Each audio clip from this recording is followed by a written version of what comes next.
And good evening from Charlotte. We are live with you on this Wednesday night. What a very busy day in the science and weather community here on May the 27th, 2020. We have a great show for you. It wasn't exactly the celebration that we were hoping for, as you probably know by now.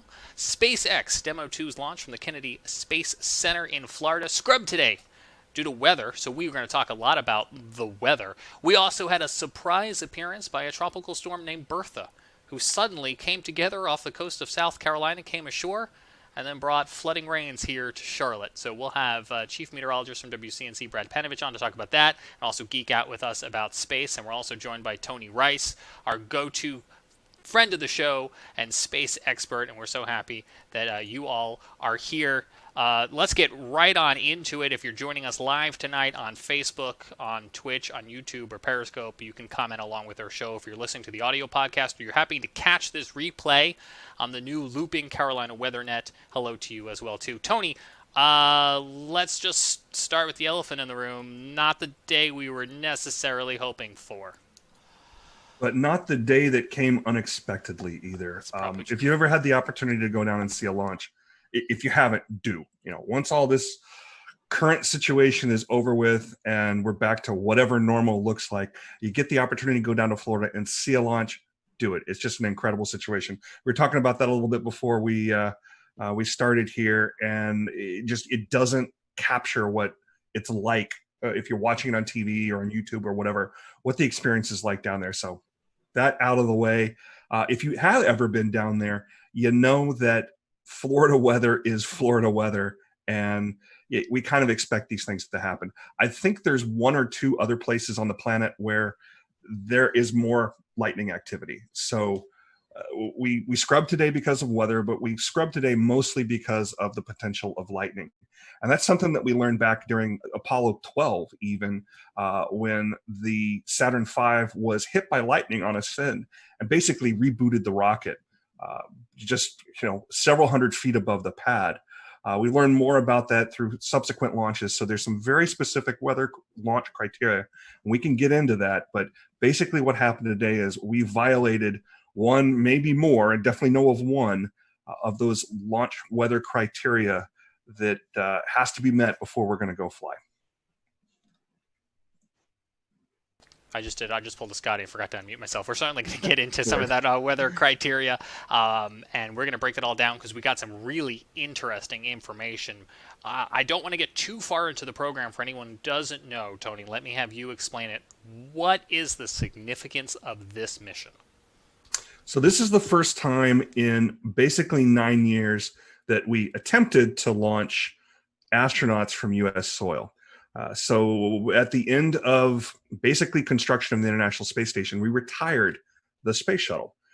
Space shuttle, the best way to compare it, and the reason that we didn't continue flying the space shuttle to take astronauts back and forth, astronauts stay about 6 months on board station before they come on back home. So we're continually rotating people through there.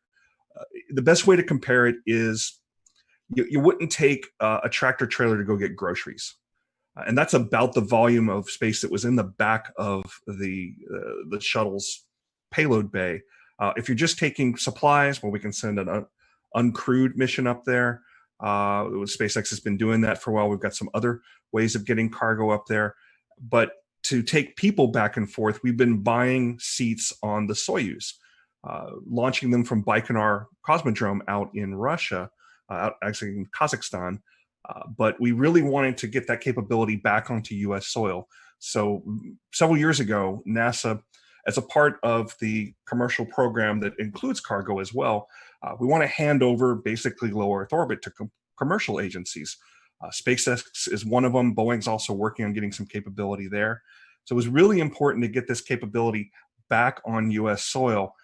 And Administrator Bredenstein talked about it today. One of the main reasons we want to do that is we have one American up there right now. We want to have more. The more Americans we have up there, the more they can focus on specifically U.S. science. So the Dragon capsule that we attempted to launch today, we're going to give it another shot on Saturday, weather willing. Has the capability of taking 4 up at once. That's even a better option than using the Soyuz, because the Soyuz can only take up 3, and those are at most going to be 2 Americans, and it's generally only 1. The Soyuz as well, and I don't know if others feel this way, but when I watch it, I feel like it's something straight out of a James Bond Soviet Union era technology, and that is like the complete opposite of what SpaceX has developed here, because they not only did hopefully a very efficient rocket based on what we've seen with the uncrewed missions, but also, and Brad, you were touching on this before the show, there's a little bit of style that they incorporated into not only the spacecraft but also the suits we're seeing here. Yeah, they're very interesting. I love the helmets.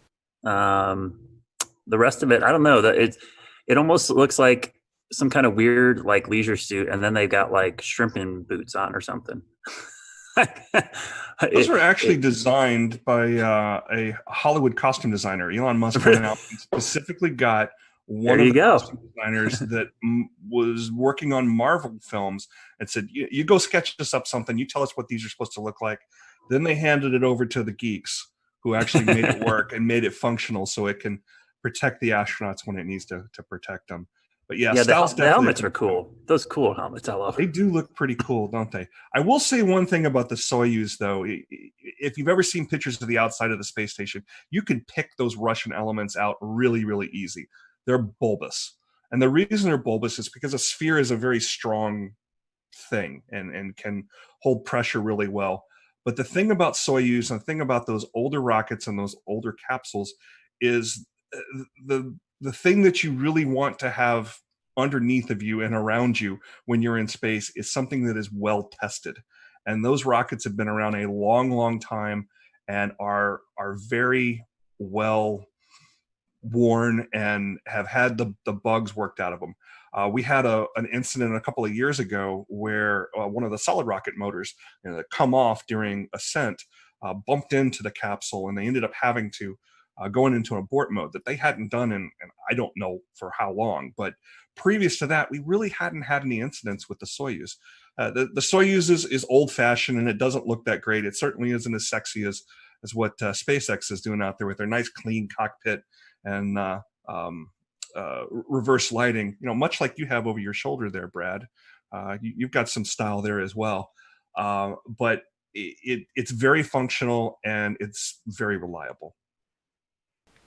Can you talk to us? We know you've been following this SpaceX progress probably a lot closer than most. Can you talk to us about what SpaceX has had to overcome to get to be the first commercial operator to take astronauts back, and what are some of the challenges that they may still face as somebody who's not as well seasoned? Yeah, well, they're still going to have to face some challenges there, simply because you got to have the first flight sometime. And it's kind of a first flight and it kind of isn't.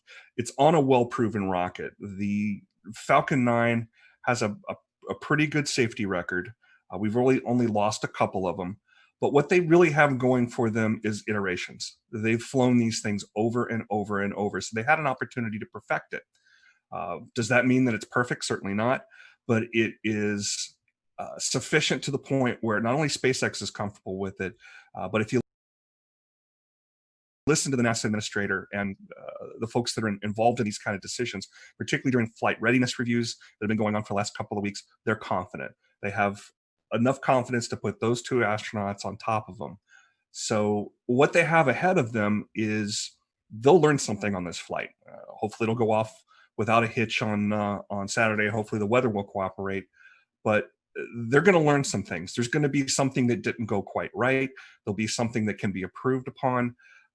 When you listen to the call during the launch, one of the last people you hear from is a flight test director. And that may seem a little odd that, we got 2 people on top of this rocket and we're about to send it off into orbit and we're still testing. But this is absolutely a test. The name of this mission is Demo 2. It's a follow-on Demo 1. Demo 1 was pretty much what you're going to see on Saturday, but without the astronauts. Every one of these things is a test, and it's a way to gather more data and to improve on things.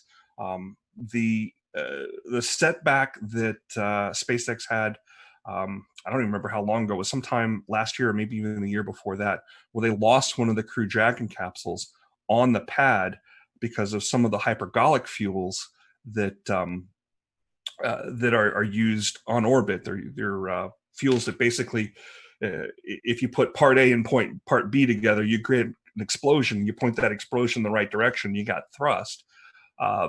There was, I believe it was a leak that they basically lost that capsule. That capsule was all but pulverized. So that was a bit of a setback to them because they didn't get as much data as they would have hoped from something like that. You learn more from your failures than you do from your successes. So this is some of the most instrumented spacecraft ever. They're gathering tons and tons of data from it. So once we do get this launch off, they're going to be gathering lots of information and improving things. So Tony, what's the relationship between NASA and SpaceX? Who's kind of responsible for what? NASA is the customer. They put out the requirements, and SpaceX is the contractor fulfilling those requirements. It's kind of a similar relationship as the DoD would have with any of their contractors, if you're familiar with that world at all. That being said, though, there's a fair amount of oversight that NASA still has in this, particularly because of the human spaceflight aspect here. There are people on board this thing. There are former astronauts that are involved in all of those reviews. And somebody asked during one of the press conferences this week, who in NASA, if anybody, can raise their hand and say, no, something's not right, something's not safe. And the answer that was given by the administrator was anybody involved in the review panels. And SpaceX reiterated that they have a culture that they're trying to promote there, where anybody that's involved in building something can and should raise concerns as well. How much that actually happens, that remains to be seen. I don't know of any specific reports of it, but that's at least the story that they're telling. Tony, in a moment, we're going to listen to some of that audio communication today as they came to the realization that the weather was going to be a no-go. Set this up for us. Who's doing the talking here? Is it NASA or is it SpaceX? If it's the clip I think you're talking about, you're actually hearing an Air Force officer. So there is a wing of a part of the 45th Space Wing down at the Cape Canaveral Air Force Station that is responsible for forecasting weather all along the Cape Canaveral Air Force Station, where there's additional launch pads. SpaceX is using one of the launch pads there in addition to the one that was in use today, the historic 39A launch pad. That's actually on the Kennedy Space Center side of things. They're responsible for forecasting weather involved in launches. They also provide weather forecast for the station itself whenever they're moving around equipment and want to know about things like winds and rain and that sort of thing. The person you were hearing there was called the launch weather officer, and they are on equal footing with anybody else that is giving the go, no go call during that final pull before they decide to actually light it or scrub and wait until the next opportunity. But they are someone who is speaking for a larger team of experts. And many of those experts are very focused on looking at things like lightning. And that's kind of how things shook out today. There was a lightning concern that we can get into. Yeah, let's listen to the audio here, and then we'll talk about that exact lightning concern. Unless you can give us another 10 minutes, I don't think we're going to get there with any of the rules today. I'm going to give you 10 minutes. I mean, another 10 minutes past T0. Oh, 16:45 local. I think we'll probably be clear on all the rules, but not quite going to make it for this. Okay. We're going to check back in with you in about 2 minutes, and then I'll call it up at about T-minus 17 minutes. Okay. Yeah, there's some of them are starting to count down, but we still have one above 2,000. So if that gets below...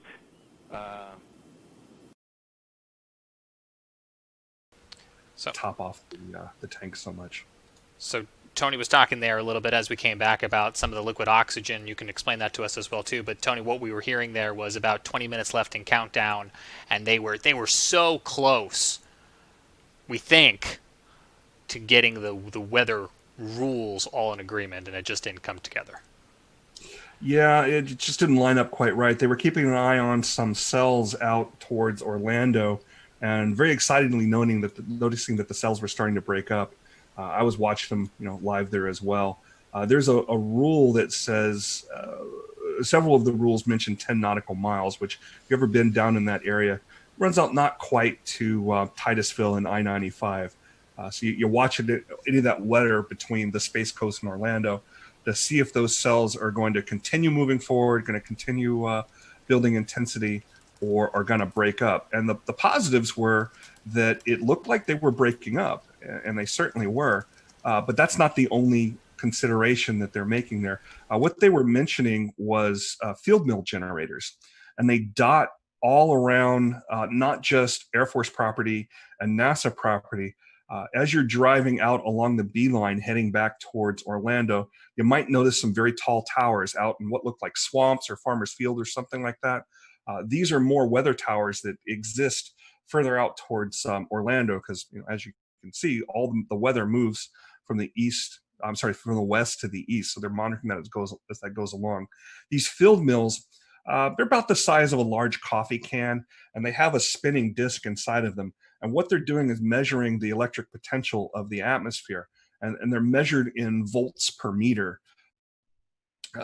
Everything has some level, some acceptable level, and it's about 1,000 to 1,500 volts per meter. And there's that, and you can see all those circles with the plus sign through them. Those are all field mills. I don't know which ones particularly were violating, but there was enough of them violating where they were running up over 2,000 volts per meter. I heard on the weather loop that wasn't sufficient to clear in time. They did see that voltage potential going down, and they did say about, like they said, about 10 minutes after launch, conditions were right where they could have launched. So it's worth pointing out here too that this was an instantaneous launch. If that was a shuttle sitting on the pad and it had sufficient fuel, we might have been able to launch today, because the shuttle had a wide enough window. It carried extra fuel. It had some additional steering capability that was not designed into the Falcon 9.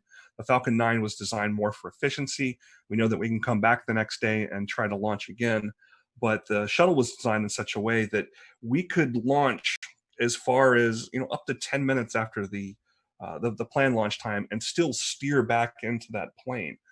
But the Falcon 9, you launch the second that you planned on launching, or you don't launch. It's not a matter of throttling up and catching back up to where you planned on being. Once you're in the wrong orbital plane, you'll never catch up with station. So that's why it was set up that way. So we've read through your tweet from earlier today, and it was kind of interesting seeing the different types of criteria needed to launch or to stop a launch. Mm-hmm. Do you want to kind of speak to more of some of these different conditions that can get in the way of a launch occurring, or what it takes to actually? If you don't mind, bring that graphic up, and you guys are the weather weenies here, so feel free to jump in on anything you see here that catches your eye. There's basically, we'll call it 3 things that they're looking at. Precipitation is one of them. We don't want to launch through precipitation. That's just a no-go.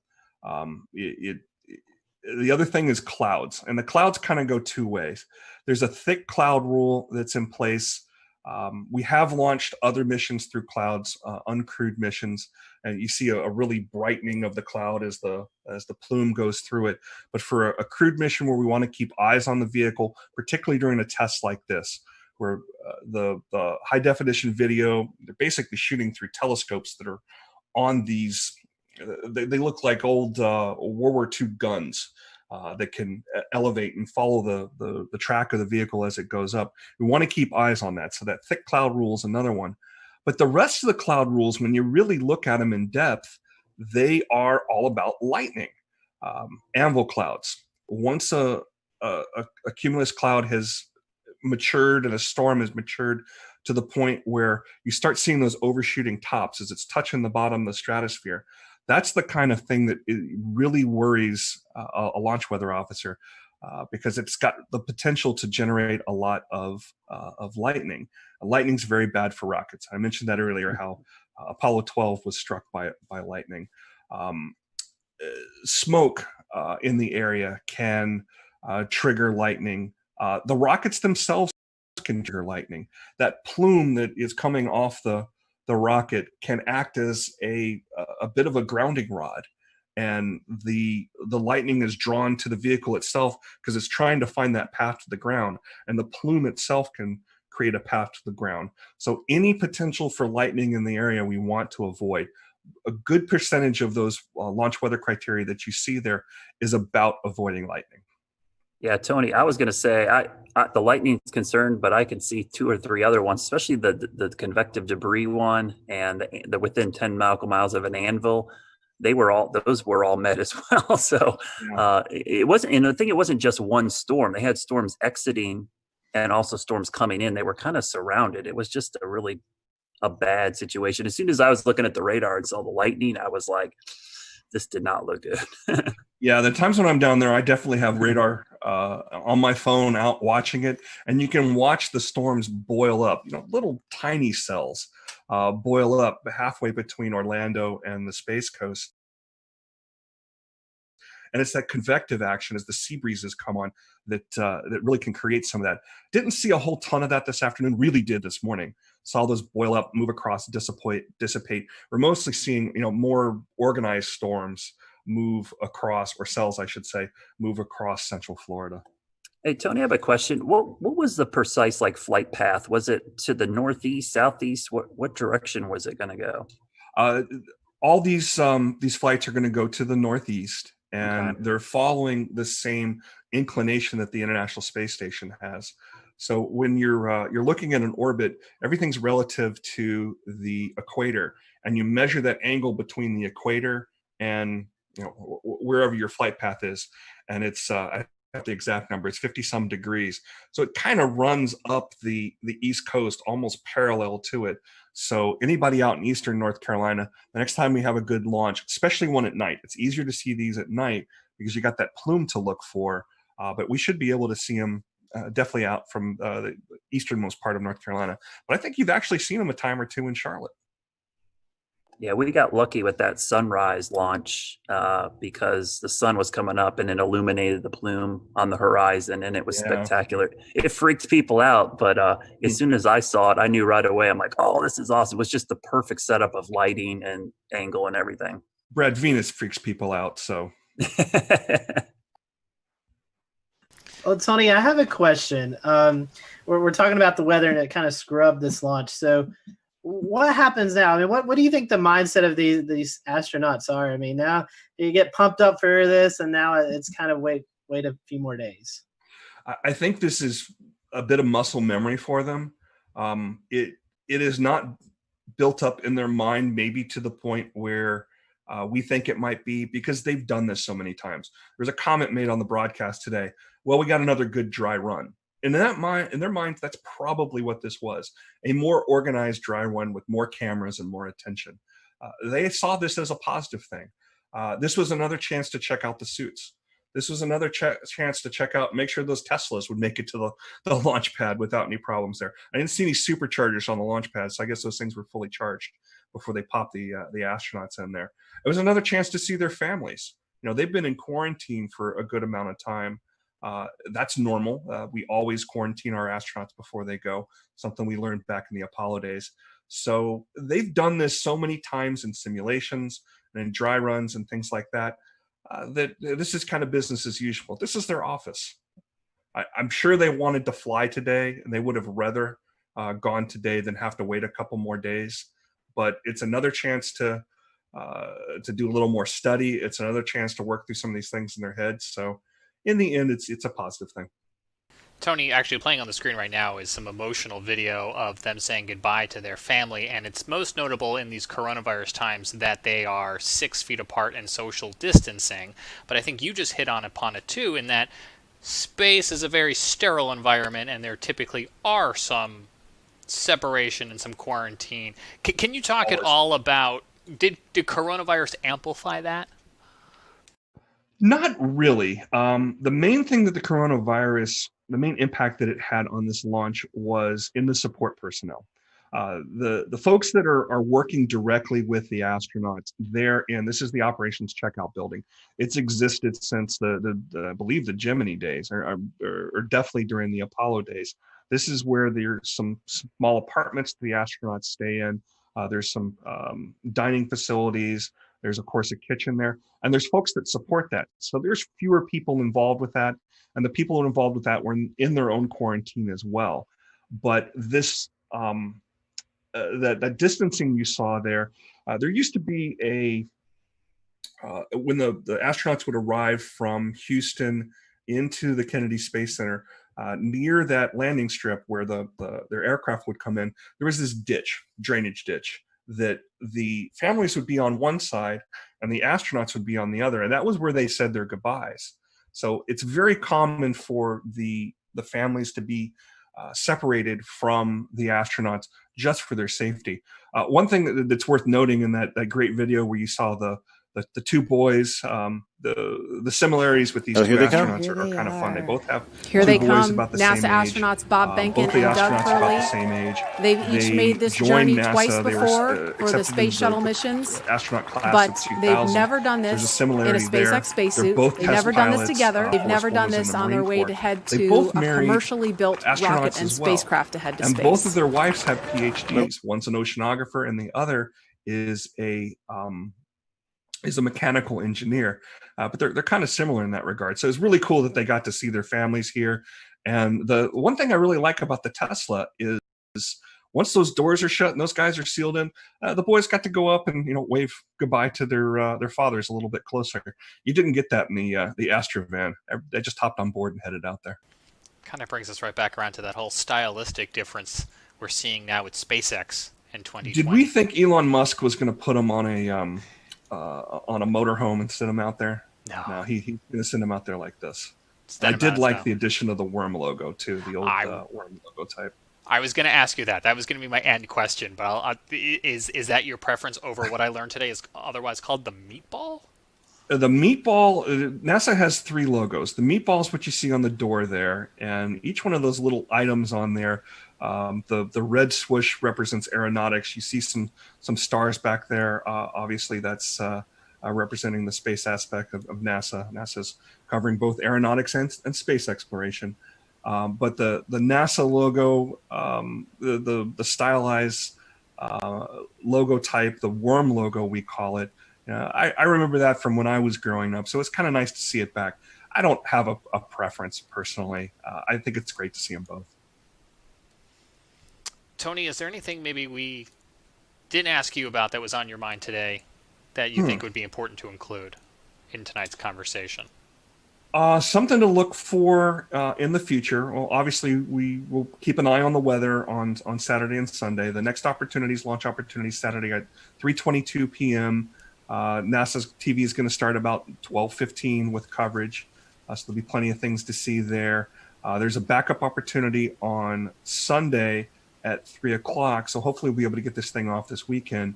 But once that's finished, the next set of astronauts that go up on this Crew Dragon, I believe they're going to use all 4 seats. So we'll see this really starting to meet the demands that it was set out there for.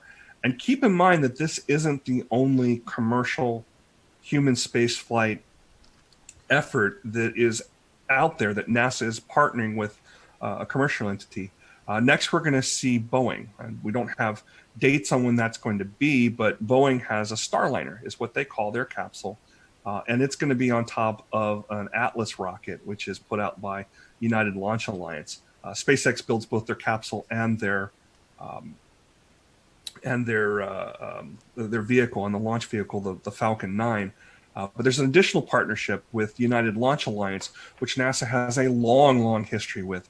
Just about every uncrewed mission, all the robotic missions through the Jet Propulsion Laboratory that are out there studying the sun, studying Mars. We're going to have a launch of the Curiosity rover's twin, Perseverance, here in July. That's going to be on a United Launch Alliance rocket as well. That's a very well-proven rocket, too. It's actually the rocket I've seen launch the most. The times I've gone down there, mostly to see uncrewed launches. So keep an eye out for that as well. Is the plan here to get some commercialized versions of the International Space Station up there orbiting? That's one of the things that's being discussed, and it's certainly not going to be the last station up there. It is the most expensive, most complicated things humans have ever built. So I don't think SpaceX is going to be putting up their own version of this anytime soon. Are there commercial benefits to having an ability to do science and do manufacturing in low Earth orbit and taking advantage of the microgravity? Absolutely. We're doing things like we're even 3D printing human organs on station, something that you just can't do in the normal gravitational environment of Earth. You have to be up there in microgravity to do it. So there's applications. That's something that's going to happen. Is it going to happen in short order? Probably not. But there's definitely applications in space, and that's the direction things are going. Tony, we appreciate your time. Our fingers are crossed that we can get this off the ground this weekend and return United States astronauts to the space station from U.S. soil. Hopefully the weather cooperates. And I think you've got some TV obligations coming up there in the Raleigh area.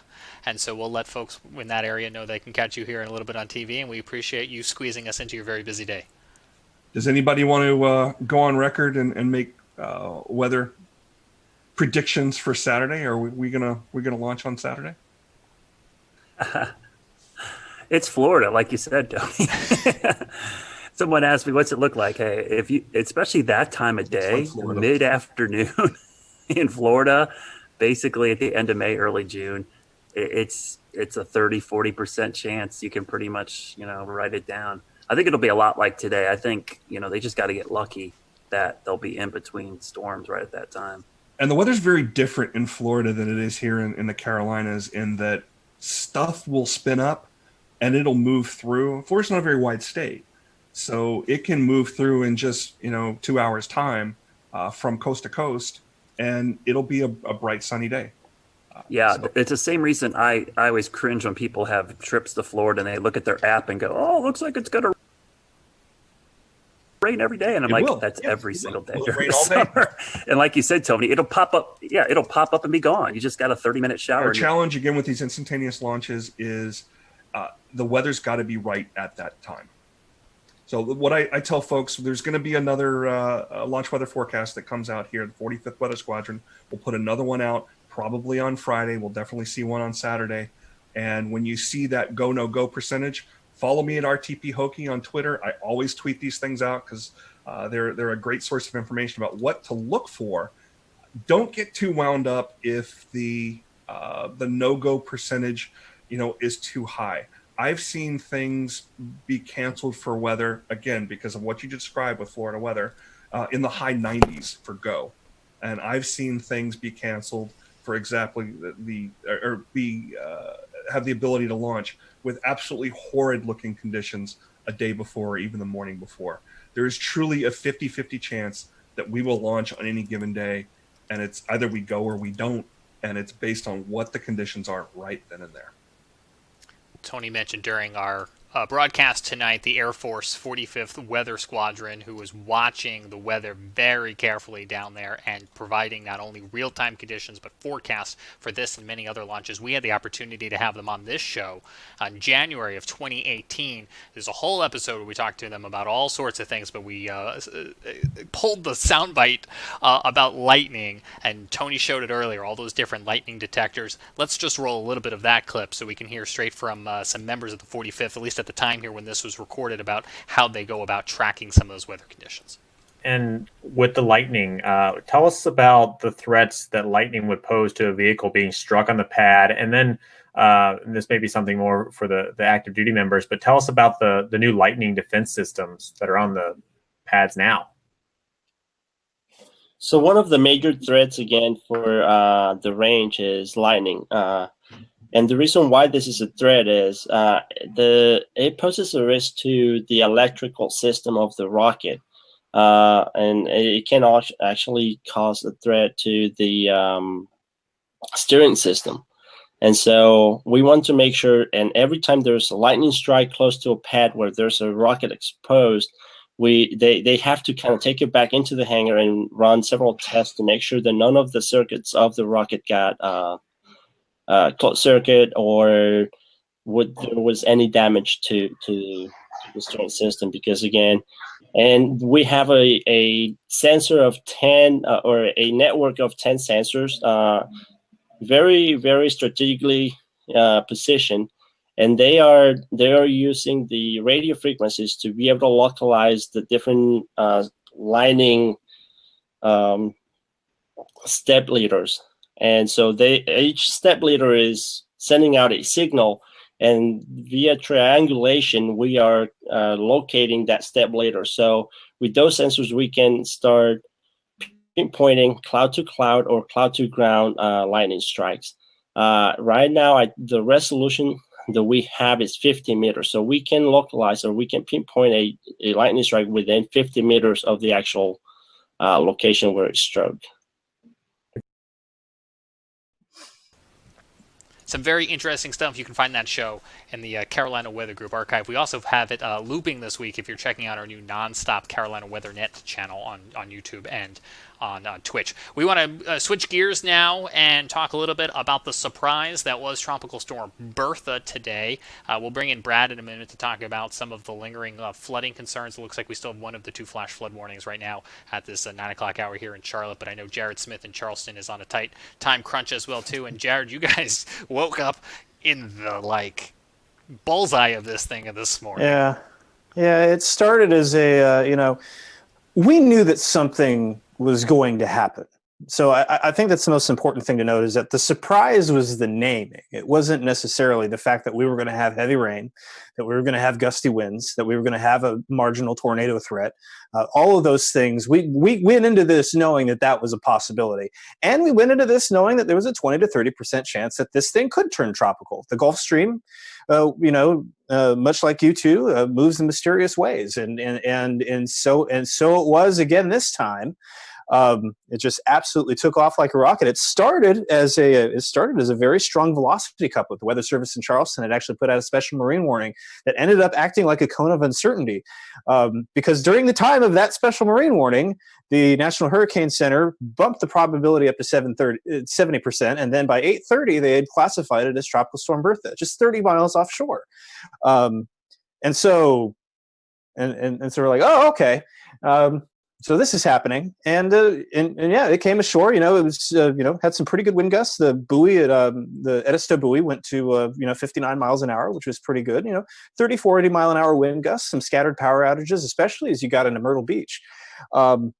Wasn't that bad. We've had way worse. We had tornadoes last week, right? And we had even heavier rain. Of course, we had flooding downtown, as we often do, but we had that even worse last week. So. Again, we kind of knew that there was going to be something here. The fact that it got named when it did, was kind of like, okay, but you could see it. I mean, you could see it coming together on the radar, and that guy, it started developing a little eyes. Like, wait a second. You start to see that it's expanding out from being this water spout producing supercell to something a little bit more, a little bit broader. So. It was caught us by surprise a little bit as far as that development. But again, we knew that this was going to kind of be how it went. There was nothing really surprising about that part. No major problems here in Charleston aside from the flooding that we're used to. But now it's just going to go up the gut and send a bunch of rain up there. We did set a rainfall record at the airport today, 2.08 inches, new record. Breaks a record set in 1977 of 2 inches straight on the dot. So we got another pretty good deluge of rain after the bone dry start to May. So yeah, it was an interesting day. I'm still getting comments tonight on Twitter and Facebook saying, oh wait, there was a tropical storm. What? It's like I was too busy. My favorite one right here is I was too busy disinfecting everything to know that there was a tropical storm. So. Give you a general idea of what kind of event Bertha was here. Really wasn't that big, but did you say that we're up the gut? Because that's what I took away from what you just said. Yeah. Well, I mean, it's running. You do a little football analogy here. We're just going right up. It's doing the old Hugo. God, the track parallels to Hugo were kind of fascinating, actually. And fortunately, there were no parallels as far as intensity, so that was good. So that got some locals, buzzing a little bit as far as like, ooh, that looks familiar. We've seen that before. But yeah, at landfall, the Hurricane Center said it had 50-mile-an-hour winds. Now, Shay Gibson, our panelist, he helps maintain a pretty dense mesonet of weather stations here, and really along the southeast, and with weather flow, and they didn't see anything like that. So it'll be interesting to see kind of what the postmortem looks like on this. I'm going to be very interested to see how this goes. I know that. And I'll tell you what, it's like the local weather service had everything, nailed down and ready to go. And so to switch to tropical mode just on the fly like that, usually they have some time to prepare for that.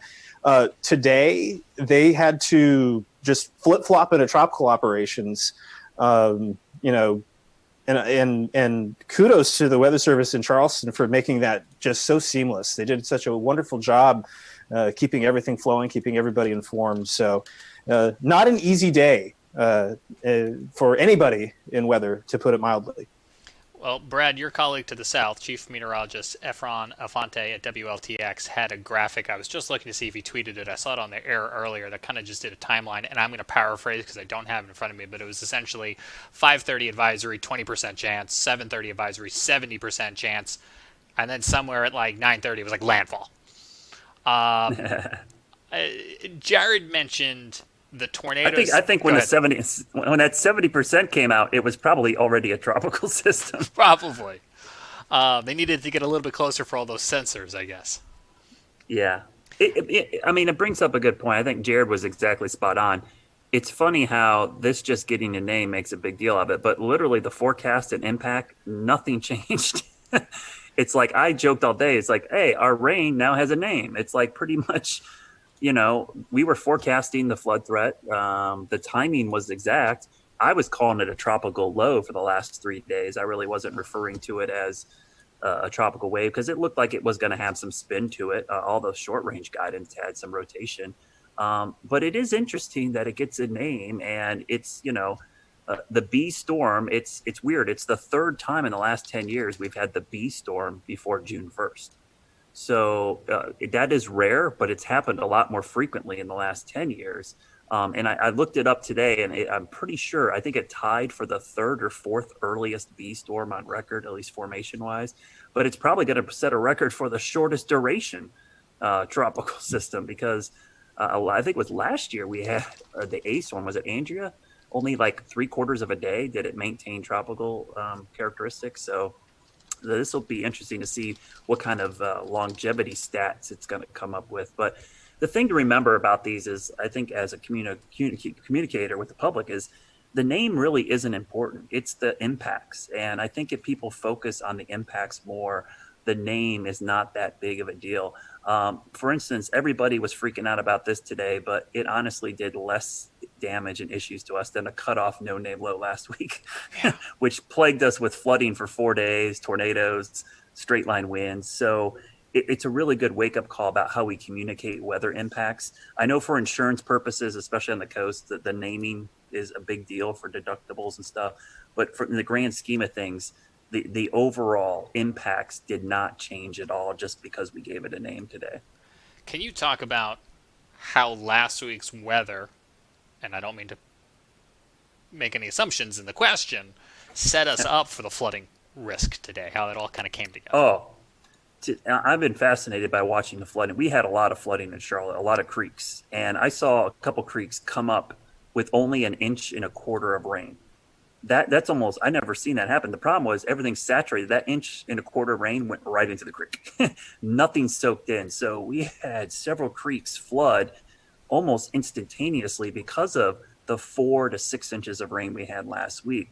It's like a wet sponge, trying to clean a wet table with a wet sponge. You just spreading the water around. You're not really soaking anything up.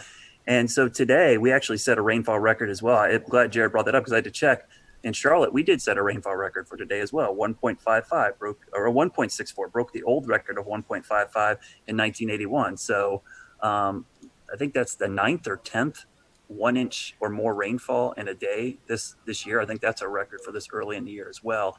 So yeah, last week's rain really set the table for the flooding issues today. And we're going to see a lot of the creeks and streams continue to rise in the next 24 hours because this is all running off back into the Catawba, the Rocky River. It's flowing into the PD. I bet you're going to see some pretty substantial and surprising crest on some of these rivers because people don't expect the little bit of rain we got today to cause a quick jump in water levels. And just watch any of the storms that pop up the next 2 days. They'll be more scattered, but any one of those is probably going to produce flash flooding pretty quickly. I've been doing a lot of talking in this episode. I want to just pause for a moment and see if anyone else wants to hop in so I don't steal all the questions. I'll just say, normally with these tropical systems, the foothills really, we really wring out the moisture, but it's not been too bad up this way. It's more like Brad said, along the 77 corridor onto the east where most of the flooding has been. Last week, it was a lot of rain as well, but we didn't see as much flooding because of the breaks and things that happened. We didn't see a lot of flash flooding. So we've got lucky, but like Brad said, I think it's time to dry out for a few days. It's been awful saturated. The good news too is this thing was moving. If it was 6 miles per hour slower, I think we would have major issues in the Charlotte area because we started seeing the water come up real quickly right at the tail end of that last rain band. If it stuck over us a little bit longer, I think we would have a lot of water rescues and a lot of issues in Charlotte. So I think we got pretty lucky with that forward speed, almost moving 25, 30 miles an hour by the time it got up our way. I think what's interesting is one of the comments I've been getting a lot today, and I think this is always one that's kind of the public sees these early storms and they go, uh-oh, looks like a bad season. And honestly, it doesn't really mean a whole lot for the season. I mean, we might go 2 months now without seeing another tropical system, though. I don't know. Next week in the Gulf looks kind of interesting. But I think it's one of those things, these homegrown systems early in the season, stalled fronts, MCVs that are over water. This is kind of par for the course. This isn't really all that crazy. The only thing that would have me concerned, and Jared brought this up, is how warm the water is in the Gulf Stream and in the Gulf of Mexico. I think the sea surface temperatures are something I'll be watching a lot this hurricane season. But if we have a busy season and they're all fish storms, nobody's going to say anything about these later on in the season. And we'll remind folks that last week the Hurricane Center came out with their outlook for the season, and it was kind of at or above normal range. Yeah, it looked a lot like last season. Honestly, when you look at the numbers, it's almost like a regurgitation of last season's exact numbers we got. So, those above the seasonal forecasts get a lot of publicity. And there is some skill in them. Some of the forecasters do an amazing job. But the thing I always caution the public is the number of storms does not mean anything to you. One storm hitting you is a bad season. So I always bring up 1992, Hurricane Andrew, first storm of the season, one of the worst storms in U.S. history, the A storm. I think we ended up with 7 total named storms the entire season. But everyone will remember that season for Andrew. They won't. No one's going to go, 1992 was a great hurricane season. We only had 7 storms, So the number isn't always important. It's the 2 or 3 that end up affecting you that really defines the season, in my opinion. Brad, let me ask you a non-hurricane question, a lifestyle question for Charlotte and I think beyond. It's been raining so much lately, I haven't been able to get out and cut my lawn, tend to the garden. Oh. When am I going to be able to do that? I think this weekend, this cold front, I think this, if we didn't have all this rain and all this other stuff going on, we'd be talking a lot about this cold front in early June. I mean, it's going to, Monday and Tuesday, we're going to be in the low to mid 70s in Charlotte, morning lows in the 50s. That's the first 2 days of June. And dew points in the 40s, that's like heaven. So it is interesting to see that after this rainy pattern, we're going to get this great treat of weather to kick off the meteorological summer. So people will get the chance to mow their lawn and let their yard dry out. I've been pretty happy because my lawn looks amazing this year. If you do say so yourself. Yeah, we got so warm so early. I was able to get the fescue like in shape, and then getting rain. I haven't turned my irrigation on once.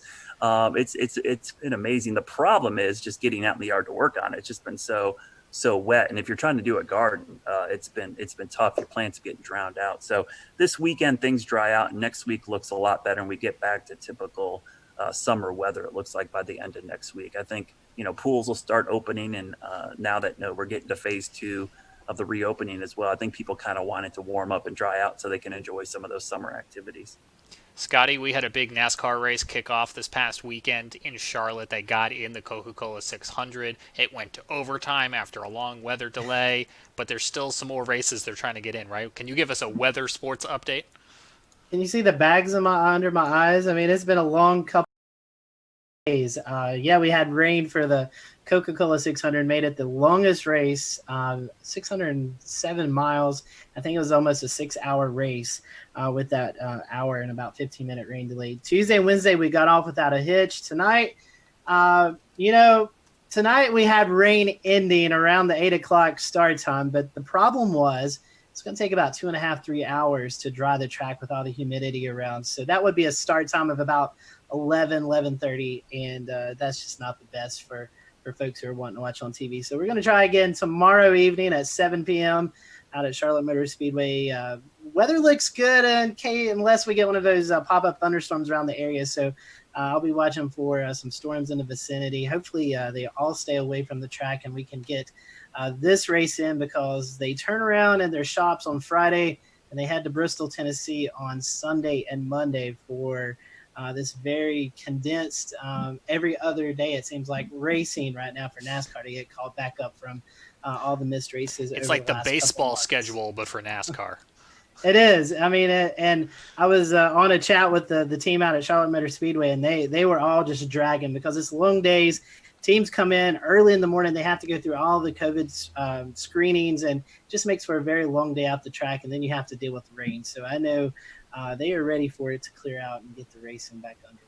So yeah, we'll try again tomorrow night.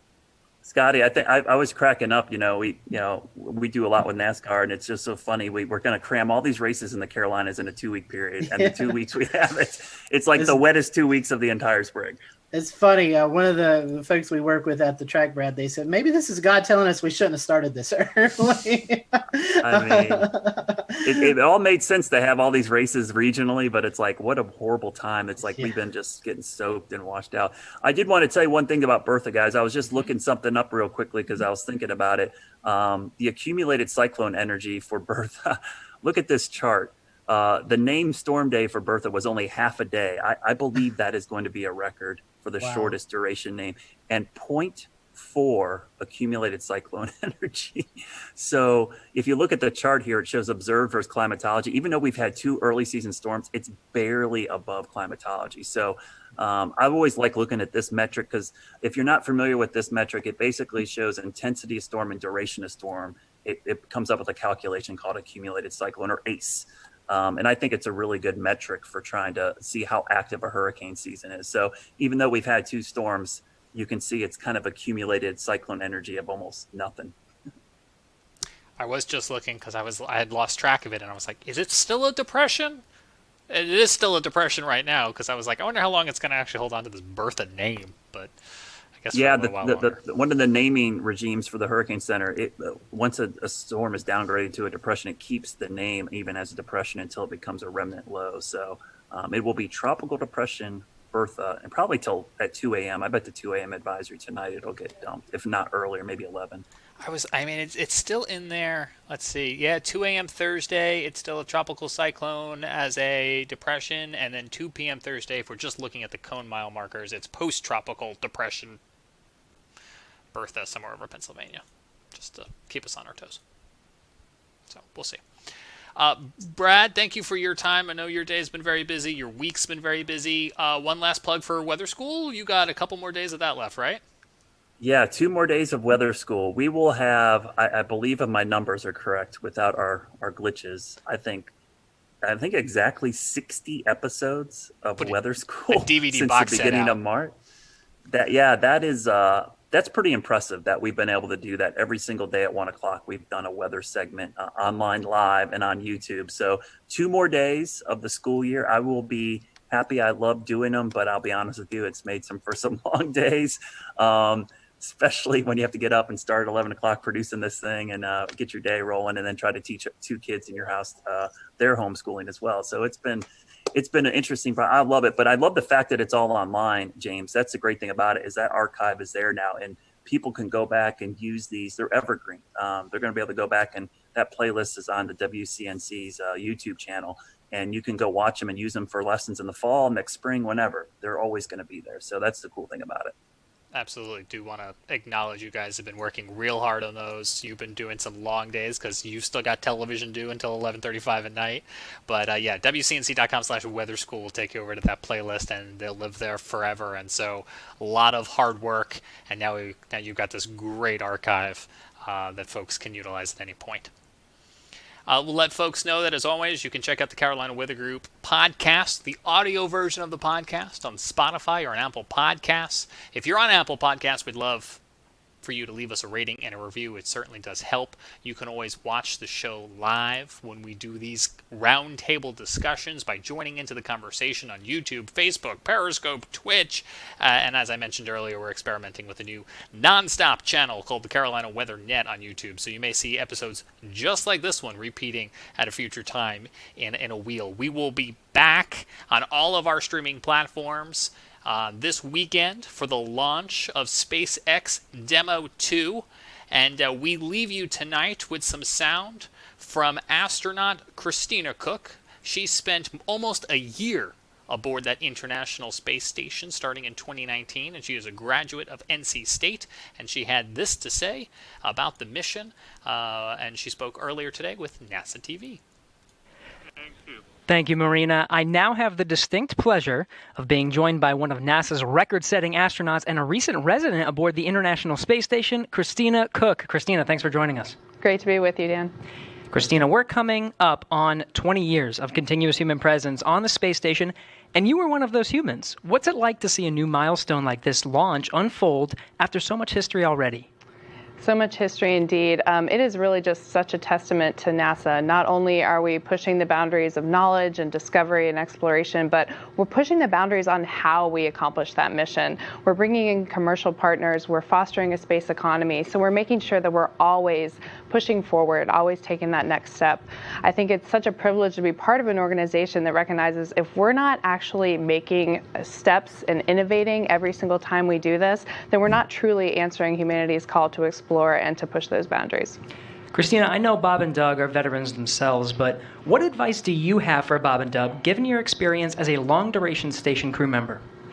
Well, being able to live on board the International Space Station and work there is just such a privilege. You know, you're a steward of this amazing laboratory that's bringing so many benefits down to Earth and also learning how we can push farther into the universe. So it is quite an honor, and I think that's the main thing about how it feels to be up there for a long duration. You know, in terms of advice, Bob and Doug have been great mentors for me. They've given me advice for so many years. It's strange to be the one who could be in a position to offer them anything. But I would say that as, you know, shuttle flyers, they used to participate in missions that were really, really intense, go, go, go all the time. Long duration space flight is more of a marathon than a sprint. So I would tell them to take that moment, enjoy it, and, you know, really welcome the opportunity to have part of your mission be taking it all in and sharing that with the people that got you there. Thanks again, Christina. Always a pleasure to hear from you, and fantastic words. Thank you for sharing. Thank you. My pleasure.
Good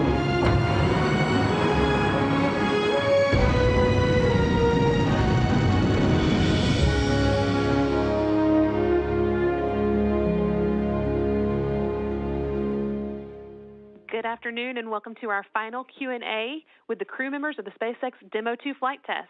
Robert Behnken and Douglas Hurley arrived at Kennedy Space Center on Wednesday and are now less than 1 week away from becoming the first humans to launch to the space station from the United States since 2011. They're joining us from astronaut crew quarters, and we have just 25 minutes with them, so we'll let them make brief remarks and then take questions. Participants on the phone can press *1 to let us know that you have a question, and those watching from home can send theirs in on social media using the hashtag AskNASA. But first, let's hear from the crew. Bob and Doug? Hey, good afternoon from Kennedy Space Center and crew quarters. Just heard that everything went well with the FRR. We're excited to still be on the countdown. Hopefully we'll see the static fire here in a couple hours, and we're ready to take your questions. All right. We are going to start off with Marina Korn from The Atlantic. Marina? Time. Hi, Bob and Doug. Very excited for you. I'm wondering when you will see, for the last time before launch, your families. How will that be set up? Will they be wishing you well from a distance just to be safe? We certainly will be wishing our families well from a distance. As folks know who've seen the shuttle history of walkouts, we'll be walking out of the astronaut crew quarters, making a stop in front of the Tesla that will take us to the launch pad. And that will be the point where we get a chance to really see our families for the final time prior to launch. So we'll give them a wave, and then we'll head around and climb in the car. And there might be a chance